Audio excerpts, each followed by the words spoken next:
This is On the Market, a Bigger Pockets podcast presented by Fundrise.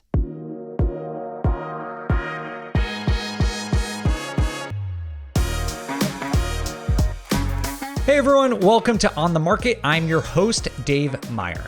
We all know that the housing market over the last couple of years has been absolutely red hot, but starting at the beginning of 2022, there have been a lot of headwinds that have caused people to wonder if the housing market is going to crash or see some modest declines over the next couple of years. And if you listen to the show, you probably know that on a national level, the housing market is still doing pretty well.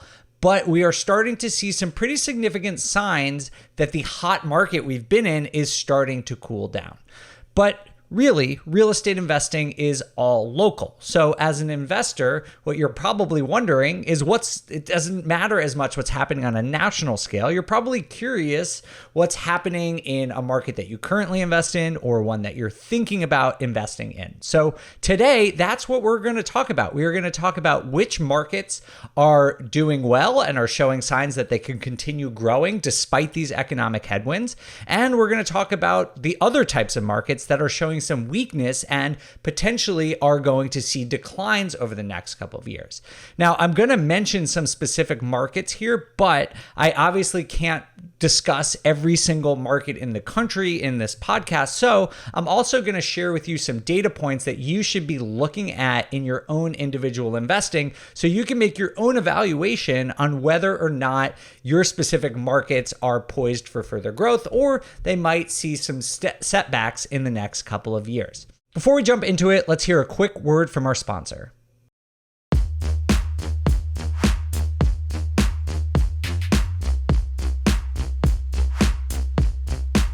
All right, so today we're going to get into which markets are poised for growth and which are at risk of seeing declines over the next couple of years. Before we do the specific things that are happening right now, let's just do a quick couple-minute recap on what has led to this point in the housing market. First, we all know that home prices have been going up like crazy. They are up 43% since the beginning of the pandemic. So if you started in March of 2020 and went to July of 2022, prices have gone up 43%. That is insane. Usually that takes decades to see that level of growth. And so obviously, when you see that kind of growth, people wonder if we're in a bubble. And that is a good question. And there is certainly some level of speculation, which is what causes a bubble. There's some level of speculation in the housing market, but there are also strong fundamentals that led to this really rapid appreciation. And those fundamentals are first and foremost demographics. I say this all the time, but it is true and it is not going to change. Millennials are now the largest generation in the US and they are at peak family formation and home buying age. That leads to a lot of demand. Second, we have seen interest rates near the lowest they have ever been and likely will ever go. And that also raises demand and improves affordability. People can just spend more on houses when interest rates are super low. Third, inflation and the abundance of money. We've talked about this a lot as well. We've seen the Fed inject trillions of dollars into the economy, and that pushes up asset prices, and something that we saw for a while, not just in the housing market, but in the stock market and the crypto market as well. And then lastly is extremely low inventory. We have seen days on market, which is the amount of time it takes to sell a home, hover around 15 to 18 days over the last couple of years, when normally it's 30 or 40 or 50 days to sell a house. And when there's just so few houses on the market, it's going to increase prices. That's just how supply and demand works. So there is some speculation, and this is important because when we talk about whether or not housing prices are going to go down, we have to understand why they went up in the first place. And these four things, demographics, low interest rate, inflation, and low inventory are vitally important to what the situation is right now. And when we're talking about prices going down, we have to ask ourselves, are any of these four things starting to decline? And the fact is, yes, some of them are. Let's just take them one by one. Demographics, that's not going to change, right? Millennials, they are the age that they are, and maybe they will put off buying a house or forming a family by a year or two, but you can't really escape demographics. This is something that just drives economic forces in a much more significant way than any of these short-term trends. And so demographics are going to contribute to high demand in the housing market for the foreseeable future. 2, inflation. The money has already been printed. There's new bills coming out in Congress that might even print more money. And so there is likely going to be more inflation over the next couple of years. Now, I do think there are some signs. As of this recording, we did just see that in July, the CPI went down from 9.1% year over year to 8.5% year over year. That is an encouraging sign. But even if inflation peaked, and it is definitely too early to tell whether it peaked or not, it is likely going to be a very slow return to normal for inflation, even if we did hit a peak. So I do think inflation is probably still there and going to be contributing to the housing market over the next couple of years. So far, demographics and inflation both support the housing market and have, at least I should say, it puts upward pressure on the housing market. Now, on the other side, interest rates are really what's putting downward pressure on the housing market. Interest rates have risen. They were about 3.1% in January of 2022. As of this recording, they're in the low to mid 5s for the average 30-year fixed rate mortgage. And that's, for the record, not for investors. That's just for owner occupants. And so that's a really significant change. I mean, that is hundreds, if not thousands of dollars per month in mortgage payments that it has gone up. And that just means people can't spend as much on a home because their payments are going to be so much higher each month because of interest rates. And we found some data from Black Knight that puts out great data, by the way, shows that housing affordability is now at its worst point since the early 1980s. And this is really important for pricing in the housing market because if people can't afford to buy homes, they're not going to. And so that decreases demand. And when demand falls, that is when prices can fall as well. And this just is a really important thing because from 2008, like after the recession, the housing market crashed and prices went down 20%. And we entered this really low interest rate period that lasted nearly 15 years. Housing from 2008 to 2020 was really relatively affordable. It's like one of the cheapest it's been, at least in the last 40 or 50 years in the United States. And now fast forward 2 years later, we've gone from a relatively very affordable housing market to a relatively very expensive housing market. And this is going to put significant downward pressure on the housing market. The last thing here is inventory, of course. And this is sort of the X factor because so far, over the last couple of years, inventory, the number of houses that are on the market for people to buy has been down a lot, like a joke of a number. It's been down to, numbers that are maybe a third or half of what they are normally. And so that has contributed to a lot of competition, which pushes up prices. This is the X factor because in some markets, it's starting to come back really dramatically, while in others, it's actually declining. And so we'll get into that in a little bit. So hopefully this gives you some good context for what's going on here. That demographics and inflation are probably going to keep putting upward pressure on the housing market. Interest rates are putting downward pressure, and inventory is the X factor that's sort of working on a market by market basis. Okay, so that's on a national scale, but what we want to talk about is a regional scale. What is happening in the individual housing markets, and how are you as an investor or aspiring investor going to be impacted by this? And because we're still in the midst of this market cooling period, there's really no way to tell for sure which markets can see the decline. So I just want to get that out of the way. I don't have a crystal ball. I don't know exactly what's going to happen. This is just my best reading of the data as it exists today. And I want to look at a few different measurements and lead indicators because obviously we don't know for certain. So in those types of situation, what I do, and I recommend you do, is try and look at a lot of different data sources and see if there are themes that are emerging between different ways of measuring this. And that gives you a good general sense of what might happen. And the data I want to look at is year-over-year price data. So that means I'm going to look at data that from June 2022 to as compared to June 2021. We're going to look at month-over-month price data, which is basically just last month compared to this month. We'll look at inventory and days on market. Remember, that's sort of the X factor. And then we'll also talk about affordability a bit. So first things first, year over year, in no markets are prices coming down year over year. And I just want people to sort of internalize that, because there are so many headlines right now that it's like the housing market is cooling, it's crashing, there's a correction. And that I do think is true. Like, I do think there is a correction. We're in the midst of that. But to keep that in context, there is no market that I've seen where housing prices have gone down on a year over year basis.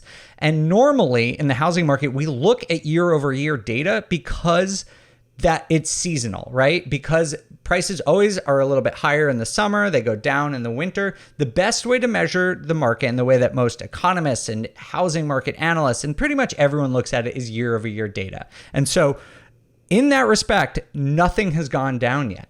But we can look at this data still and tell some interesting things, because year over year, most housing markets were going up like crazy for the last couple of years. So in Austin, for example, last year, it went up 45% year over year, but now it's down to 23% year over year. And 23% is still absolutely absurd. But the fact that the growth rate went from 45% to 23%, it got cut in half essentially, is really significant. It shows that the housing market is cooling. We are not in this red, scorching hot, ultra competitive market anymore where things are just going up and up and up. They are starting to moderate. So that's Austin. And on a year over year basis, Austin, I think, is the most dramatic shift that we've seen. But we also see cities on the West Coast that are experiencing this as well. So Sacramento went down 13.4%, San Jose at 11, Phoenix at 11, Seattle at 10, and Riverside, California at 10. So those are some of the most common, the most dramatic drops that we've seen in growth rate.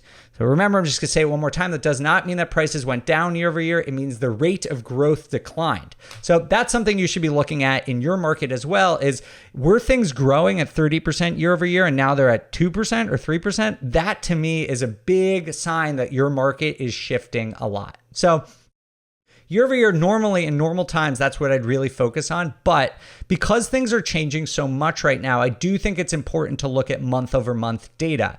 And in certain markets, it does seem like prices have actually peaked and are starting to come down. And as I mentioned, normally we see a peak in the summer, things start to come down, and then they peak again the next summer. And usually that's like, July, August, maybe even September. But it looks like we might have hit a housing market peak in June, and we're seeing certain West Coast cities that are now seeing declines on a month over month basis. So from May to June, for example, in San Jose, California, prices went down 5%. In Seattle, they went down 4%.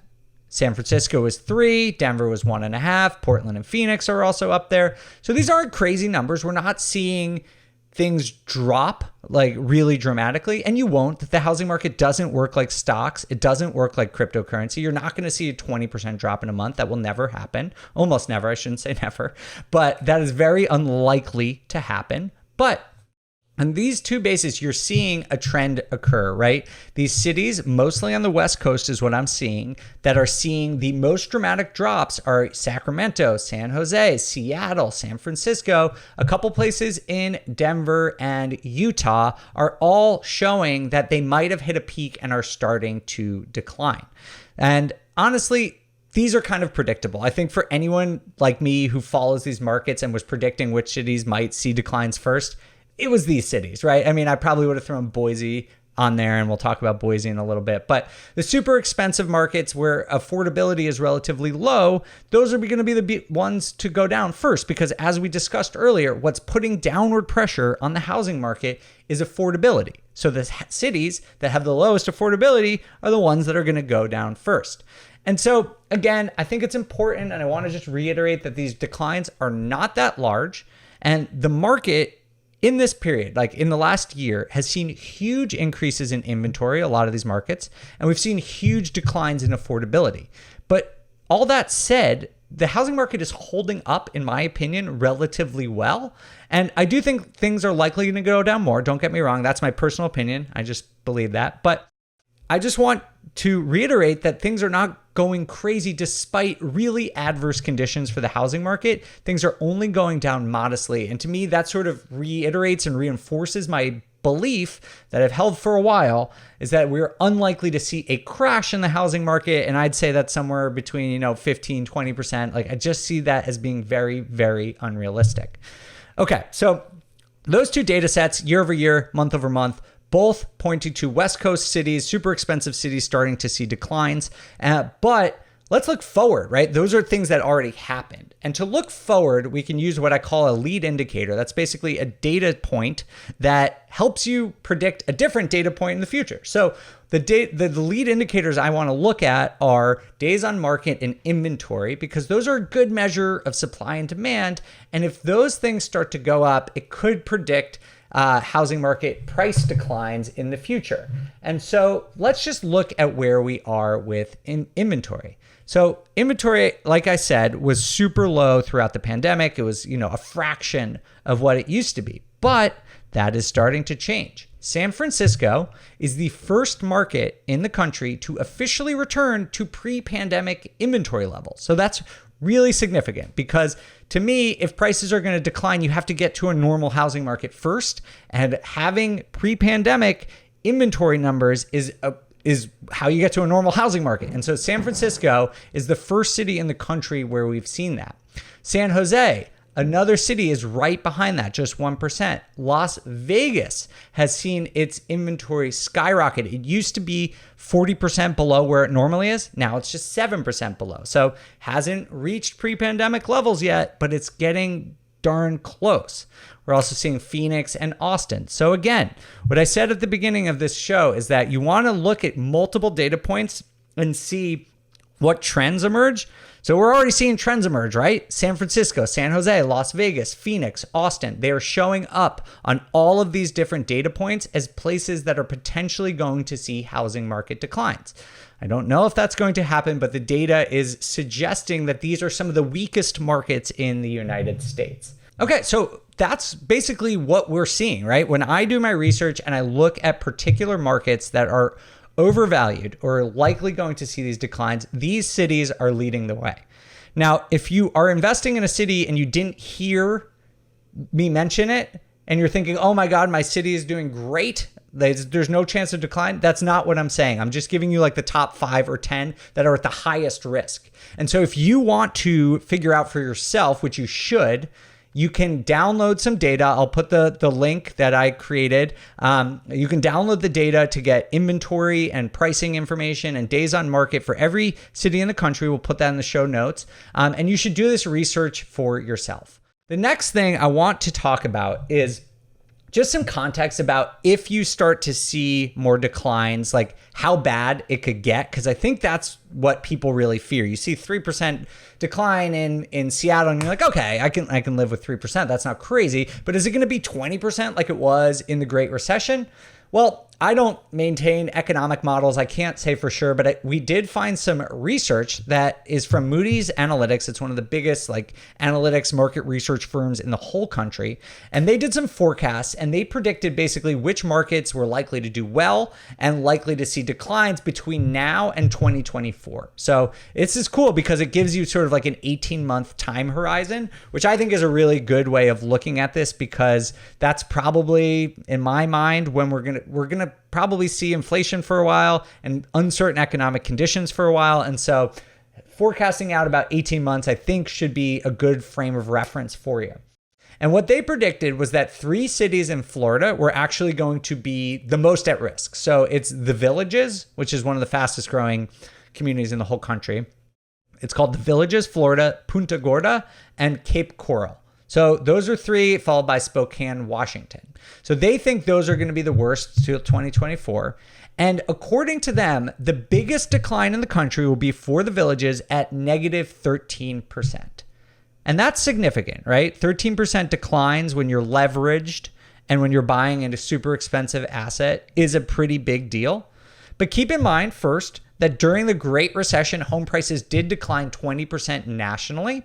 And we are talking about the absolute worst city. If you start looking at some of the other cities that they're predicting, it's more in the 3, 4, 5, 7% decline. And so this is sort of what I said something about a couple months ago that my projection through 2024 was plus or minus 10%. So at best, it would be up 10% in the next through 2024. And at worst, it would be down 20%.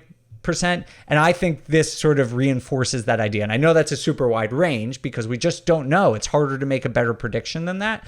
But I do think this reinforces the idea that the worst case scenario on a national level is probably not worse than a 10% decline. On the other hand, Moody's forecasts that some cities are going to grow. And this sort of reinforces what we talk about on the show all the time, that certain markets are going to decline, certain markets are going to go up. Apparently, Moody's Analytics agrees with us. And they think that these particular markets, honestly, I have barely heard of any of these cities, are going to go up. So the top one is Albany, Georgia.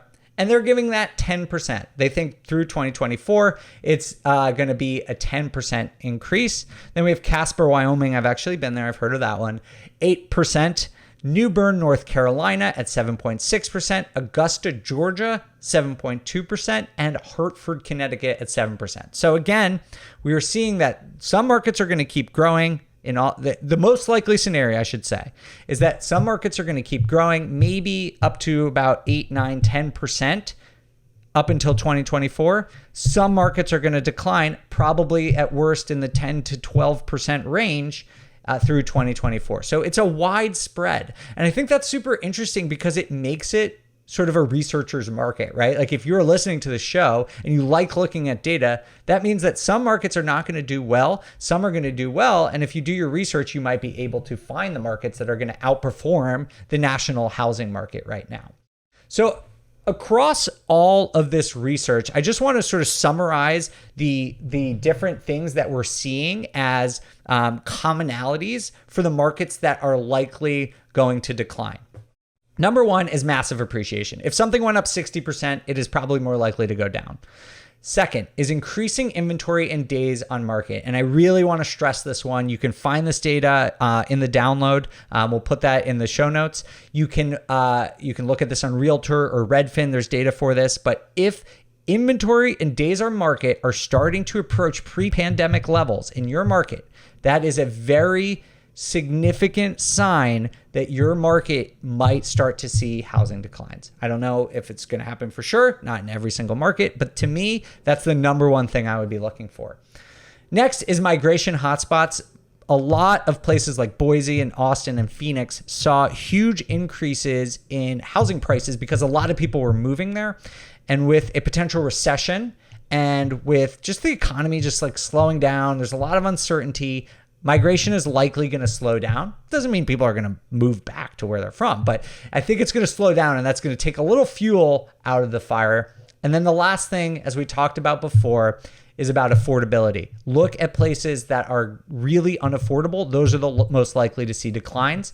And based on some of the things that we've seen, you can see these are places like Austin, Sacramento, Phoenix, Boise is on that list, and honestly, a lot of cities in Florida. So those are some of the places where, according to Black Knight, the payment to income ratio, which is basically how much money you make in versus what your mortgage payment is above 70%, which is absurd and makes it at what some of the least affordable markets in the entire country. If you want sort of a list of some of the big markets that I've seen that I personally believe are at sort of a higher risk, and again, I don't have a crystal ball. What I'm doing here is I'm looking at these different metrics, year-over-year data, month-over-month data, inventory data, days on market, and affordability. I'm looking at all of that. And I keep seeing certain cities come up over and over again, even though these are independent analyses. And what I see are that Austin, Boise, Phoenix, Las Vegas, Reno, also Fort Myers, Florida, a couple cities in Colorado where I invest, Colorado Springs, Denver, Boulder. Definitely, they're already starting to see declines. Salt Lake City and Provo in Utah and Spokane, Washington. Those are ones that I just keep seeing over and over again. Again, I can't tell you what's going to happen, but those ones continue to show signs of some weakness and some wobbliness. On the other hand, there are cities that are looking strong. And the one that keeps coming up, it's kind of a random city. I grew up near here, but you never hear it sort of mentioned on a national level. But Hartford, Connecticut, showing very strong signs. Baton Rouge, Louisiana. For Virginia Beach, Virginia. If you want a large city, one of the biggest cities in the country, Chicago, Illinois, still looks like a very good housing market. Albany, New York, Honolulu, and Philadelphia all look relatively strong. And again, this is just me sitting here in August, in the beginning of August, telling you how the data reads. It's going to change. And so if you're an investor, you have to keep looking at these things over and over. This is just a snapshot in time and what we're looking at today. So that's what I got for you guys. Hopefully this is helpful to you if you are worried about a housing market correction, or some people are excited about a housing market correction. Maybe you can't afford to get into the housing market right now and you'd like to see prices come down, and you're wondering which markets that you've been looking at might start to see something come down and make it relatively more affordable for you to jump into it. So hopefully this is helpful. Just remember these couple of things. One, every market is going to be different. We're seeing that more than ever. Over the last couple of years, everything was going up. But in a normal housing market, regional differences, city differences are very significant. And we're returning to a time like that. Make sure to look for yourself. There's going to be a lot of articles about this. I just listed a bunch of cities. That's just my opinion. Don't take my word for it. Go investigate this for yourself. Look at the data for yourself and determine what you think is going to happen. Next, I also want to point out that even within a market, different neighborhoods and different asset classes and different price points are going to be pretty different right now too.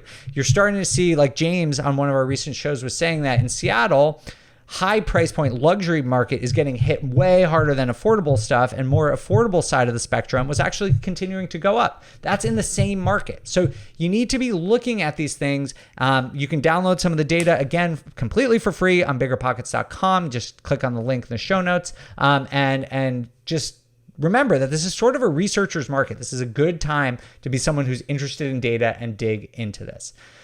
Thank you all so much for listening. We'd love to know what you're seeing in your market. We're super curious, and it'd be helpful for other investors. So if you are doing this research and learning more about your individual market, we encourage you to go on to biggerpockets.com.